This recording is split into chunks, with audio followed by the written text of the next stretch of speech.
France நாட்டில் உள்ள Lourdes நகரில் 19ஆம் நூற்றாண்டுகளில் அன்னை பலமுறை தம்மை காட்சிகளின் மூலம் வெளிப்படுத்தினார்.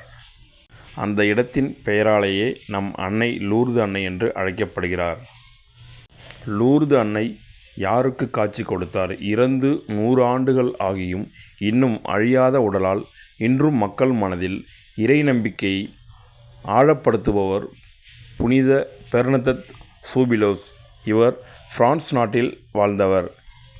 இவர் தன் தோழியோடு மசதியல் குகையில் விறகு பொறுக்க சென்றார். அப்பொழுது அன்னை மரியாள் முதலில் காட்சி கொடுத்தார். அன்னை மரியாள் தன்னை 15 வயதுடைய ஒரு இளம்பெண் போல் காட்சியளித்தார். அவர் ரோஜா முட்புதர் நடுவில் வெள்ளை நிற ஆடையில், இடுப்பில் நீல நிற இடைக்கச்சையோடு, பாதங்களில் மஞ்சள் நிற பூக்களோடு, அதே நேரத்தில் செபமாலை மணிகளோடு காட்சியளித்ததாக கூறினர். மரியே வாழ்க! நன்றி.